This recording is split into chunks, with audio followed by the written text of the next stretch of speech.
আম্মা জানদের থেকে অনুমতি নিয়া আল্লাহর নবীর সাহাবী হযরতে আবু বকর নবীর হুজরার ভিতরে প্রবেশ করলেন। দেখতেছেন নবীকে চাদর দিয়া ঢেকে শোয়া রাখা হয়েছে। আল্লাহর নবীর মাথার নিকটে হযরতে আবু বকর হাঁটু গেড়ে বসে পড়লেন।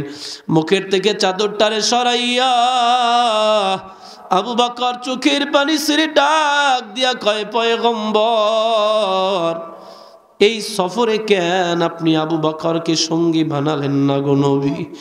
দুনিয়ায় যত সফর করেছেন এই আবু বকরকে ছাড়া কোনো সফর করেন নাই। ও নবী, কেন আপনি আবু বকরকে রেখে একা এই সফরে পাড়ি জমালেন? বলেন, এই আবু বকর একা একা কেমনে দিনগুলা পার করবে, কেমনে আমি কাটাবো? এই কথা বলে নবীর কপালের মধ্যে চুমু লাগাইয়া দেয়। হযরতে আবু বকরের চোখের পানি নবীর এই যে চাদরের মধ্যে লেগে যায়।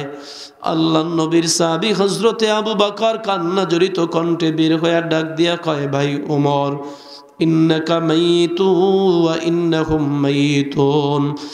এ ওমর, পাগলামি করিও না, বন্ধ করে দাও। আল্লাহর নবী দুনিয়ায় নাই। ওমর, তুমি নিজেকে নিজে কন্ট্রোল করার চেষ্টা করো। ওমর বলেন, আমার ভাই আবু বকর যখন এই কথাটা আমাকে বলল, হাত থেকে তরবারিটা জমিনের মধ্যে পড়ে গেল, আমিও জমিনের মধ্যে বসে পড়লাম। আমার নবী দুনিয়ায় নাই।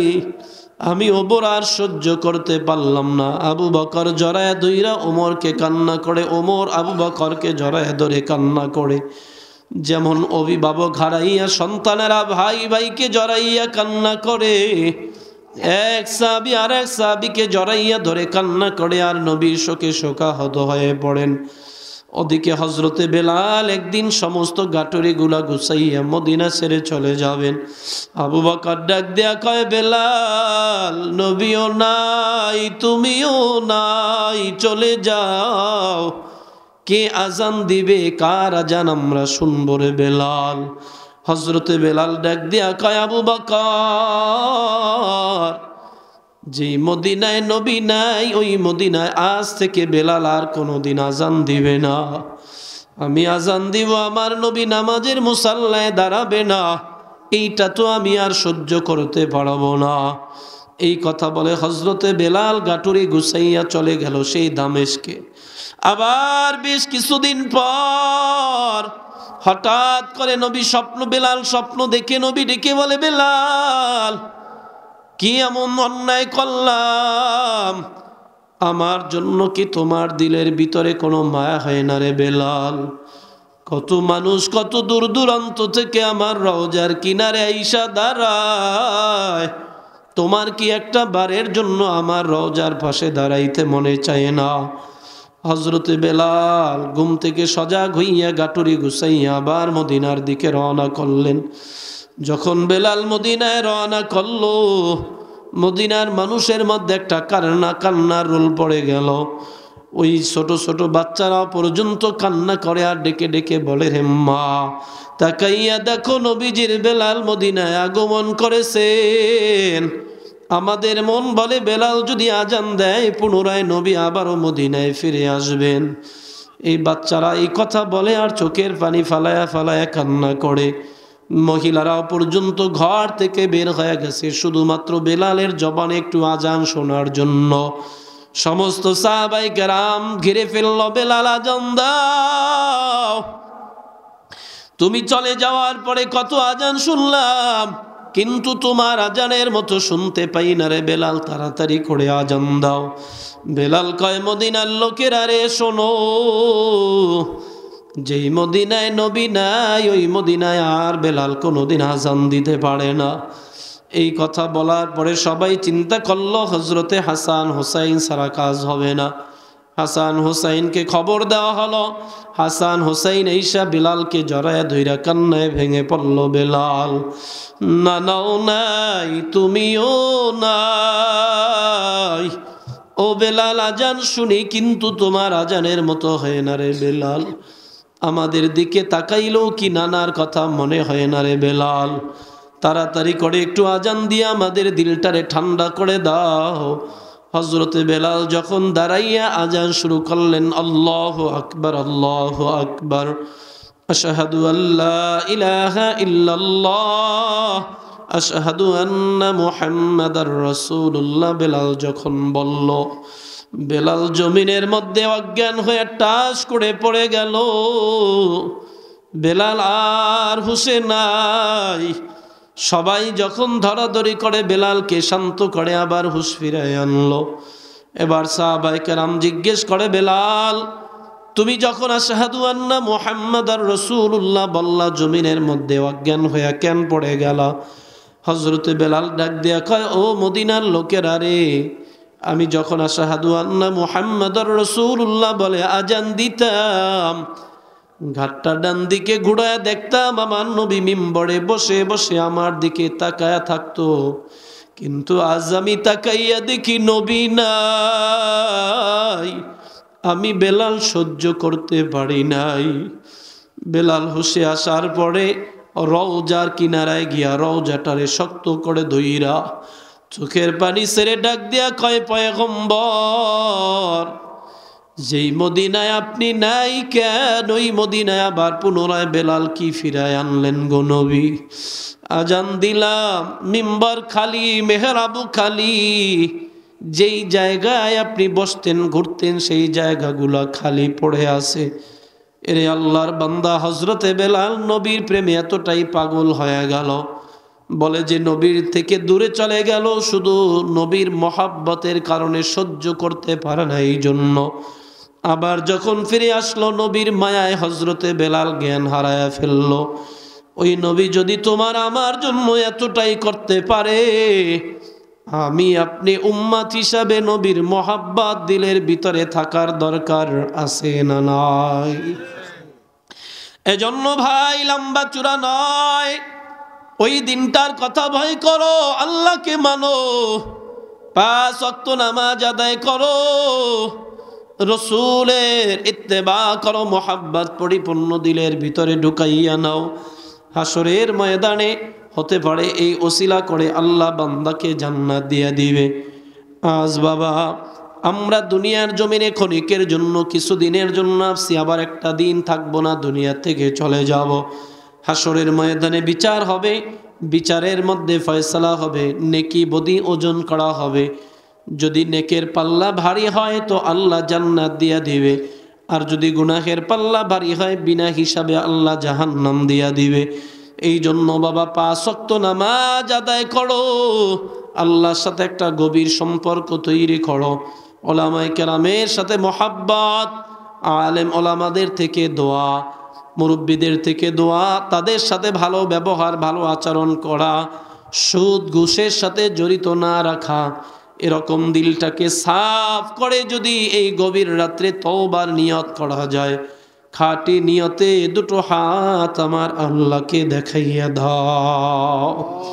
আয় আল্লাহ আপনি কবুল করে নেন, তওবার উপর ইস্তেকামত থাকার তৌফিক দিয়া দেন, গুনাহগুলো মাফ করে দেন।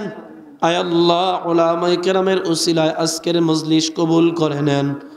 আয় আল্লাহ যে কয়জন মানুষকে নিয়ে আলোচনা শেষ পর্যন্ত হলো, আল্লাহ আমার ভাইদেরকে আপনি এভাবে দুনিয়ার জান্নাতি বাগানের মতো পরকালেও জান্নাতি বাগানে থাকার ব্যবস্থা করে দেন। আল্লাহুম্মা আমিন। ربنا ظلمنا أنفسنا وإن لم تغفر لنا وترحمنا لنكونن من الخاسرين فلا مضل له ومن يضلله فلا هادي له ونشهد أن لا إله إلا الله وحده لا شريك له ونشهد أن سيدنا وسندنا وحبيب ربنا وطبيبنا وطبيب قلوبنا ومولانا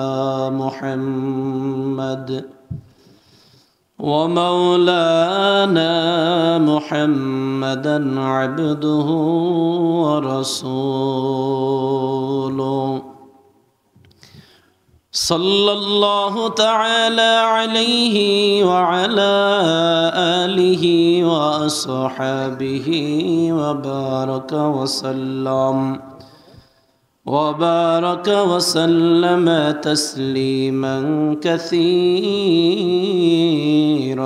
كثيرا الذي أرسله الله تعالى بالحق بشيرا ونذيرا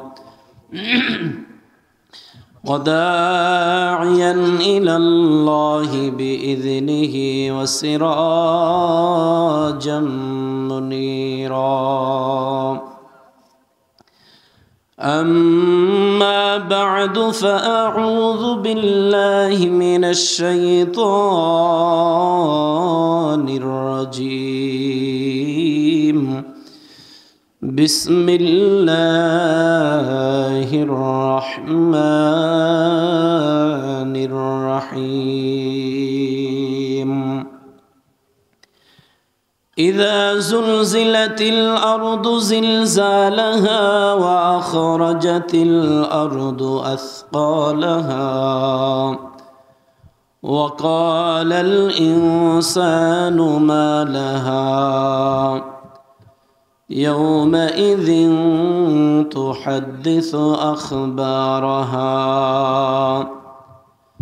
بأن ربك أوحى لها يومئذ يصدر الناس أشتاتا ليروا أعمالهم فمن يعمل مثقال ذرة خيرا يراه ومن يعمل مثقال ذرة شرا يراه صدق الله مولانا العظيم وصدق رسوله النبي الكريم ونحن على ذلك من الشاهدين والشاكرين والذاكرين والحمد لله رب العالمين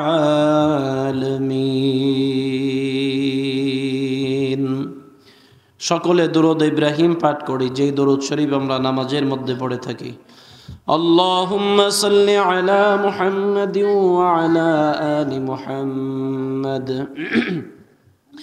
কামা সাল্লাইতা আলা ইব্রাহিম ওয়া আলা আলি ইব্রাহিম إنك حميد مجيد اللهم بارك على محمد وعلى آل محمد كما باركت على إبراهيم وعلى آل إبراهيم إنك حميد مجيد بلغ العلا بكماله كشف الدجى بجماله حسنة جميع خصاله صلوا عليه وآله لا إله إلا الله জবান খুলে সবাই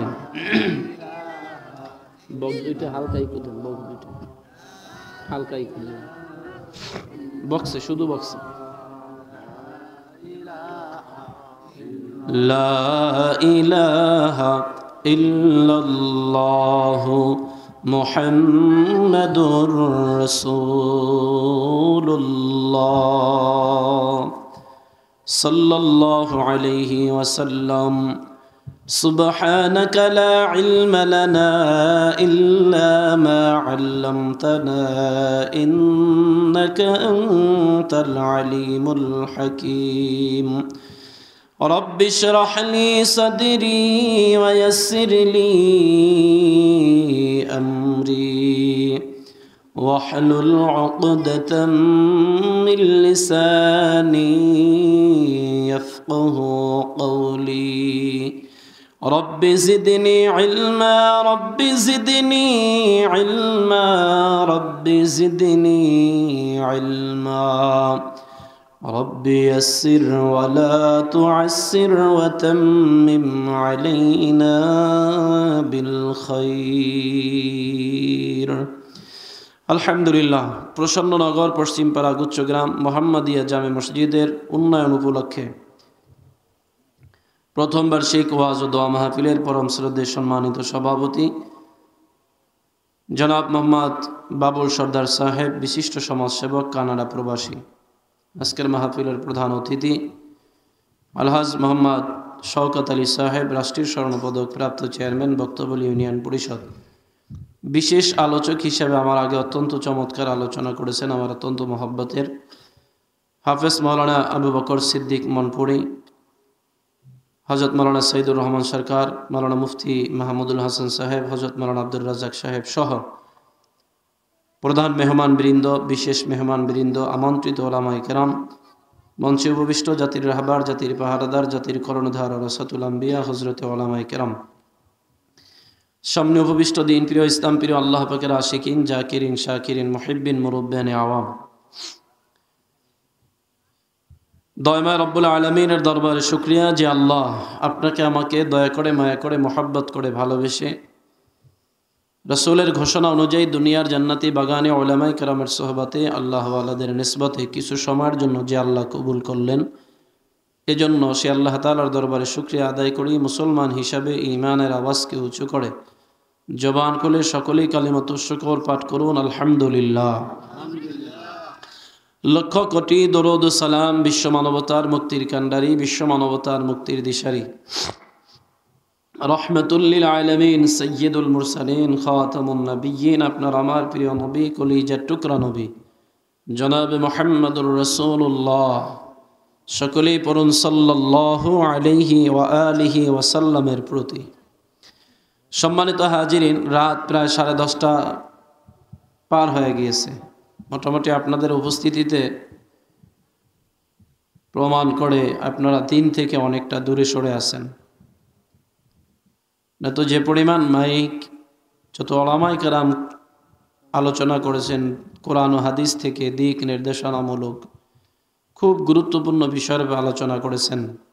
উচিত ছিল প্রত্যেকটা মানুষকেই অন্তত আজকের রাত্রটার জন্য কিছু সময় এই জান্নাতি বাগানে বসা এবং মাহফিলের সৌন্দর্য রক্ষার্থে আমাদের সকলের সহযোগিতা পরিপূর্ণ কাম্য ছিল। বড় আফসোস আর পরিতাপের বিষয়, এখানে যদি আজ মাহফিল না হয়, যদি গান বাজনা হইতো, লোক বেশি হইতো না কম হইতো? আল্লাহ হেফাজত করুক, হেদায়েত দান করুক, সকলে পড়ি আমিন। মানুষ নাই, ভূমিকাও চলে না, বয়ান ওঠে না। কারণ হলো মাছ যত বেশি পানি পায় ততই দৌড়ে এসে মজা পায়, বক্তা যত শ্রোতা বেশি পায় আলোচনা করে ততটা মজা হয়। কিন্তু আপনাদের উপস্থিতি দেখে আমার মন ভেঙে গেছে। আমি আপনাদের এই প্রসন্ননগর, বিশেষ করে দেলার ভাইদের মসজিদে বিগত 3 বছর টানা মাহফিল করছি। এরপরে ওই দিকে একটা মসজিদে 2 বছর বয়ান করছিলাম। এত কম কখনোই হয়নি। মাগরিবের পরে তো মনে হয় এর থেকে বেশি লোক হয়। আল্লাহ, পবিত্র কালামুল্লাহ শরীফ থেকে একটি সূরা তেলাওয়াত করে শুনিয়েছি। চেষ্টা করব অল্প কিছু বিষয় আলোচনা, পরিপূর্ণ সূরা আলোচনা করার সময় হবে না। যদি আপনারা ধৈর্যের সাথে আমলের নিয়তে শুনেন এবং ধৈর্য ধারণ করে থাকেন শেষ পর্যন্ত, চেষ্টা করব কম বেশি এর উপরে কথা বলার। পবিত্র কোরআন শরীফের মধ্যে পারা সংখ্যা 30, সূরা সংখ্যা 114। 114 সূরার মধ্যে 99তম নম্বর সূরা সূরাতুল জিলজাল, আয়াত সংখ্যা মাত্র 8। প্রথম আয়াতে আল্লাহ তাআলা বলেন, ইযা জুলজিলাতিল আরদু জিলজালাহা। হে নবী, আপনি স্মরণ করুন ওই দিনের কথা, ওই সময়ের কথা, যেই দিন গোটা পৃথিবীতে প্রকম্পিত হবে, ভূমিকম্প হবে। ওই দিনটার কথা আপনি স্মরণ করুন এবং ভয় করুন। আচ্ছা, আপনারা বলেন, আমাদের দেশে ভূমিকম্প হয় কি হয় না? আগের থেকে কম হয় না বেশি হয়? মুরব্বীরা বলতে পারবে, আগে যদি একবার হইতো তো 5 বছর, 10 বছর, 20 বছর পরে আর একবার হইছে। কিন্তু এখন 1 বছরের মধ্যে 4বার 5বার ভূমিকম্প হয়ে যায়, এরকম ইতিহাস আছে না নেই? প্রশ্ন হলো, এত ভূমিকম্প বেশি হওয়ার কারণ কি? আল্লাহ রসুল সাল্লাল্লাহু আলাইহি ওয়াসাল্লাম কারণ বর্ণনা করেছেন। 4টা কারণ আল্লাহ নবী বললেন। 1 নম্বর কারণ, যখন সমাজে মদের সংখ্যা বাড়বে জমিনে ভূমিকম্প বেশি হবে। 2 নম্বর, যখন সমাজে জেনা বাড়বে জমিনে ভূমিকম্প বেশি হবে। 3 নম্বর, যখন সমাজের মধ্যে অশ্লীল নৃত্য নাচানাচি বেশি হবে তো জমিনে ভূমিকম্প বেশি হবে। 4 নম্বর, আল গিনা ওয়াল ফাহিশ, যখন মানুষ ফায়সা গান শুনবে, অশ্লীল গান শুনবে, যত বেশি এগুলি বাজবে তত জমিনের মধ্যে ভূমিকম্পর তাপমাত্রাও বাড়তে থাকবে। এই কথাগুলো যদি আপনারা বুঝেন, সুন্দরভাবে জবাব দিবেন, এই 4টা কাজ সমাজের মধ্যে বেশি না কম? মদ আগে টাকাওয়ালারা খাইতো, এখন ফকিন্নির ফুলা রিক্সা চালাও, সারা রাত মদ নিয়ে নেশা করে, আছে না নেই? জেনা এমন হারে বাড়ছে, প্রকাশ্যে জেনা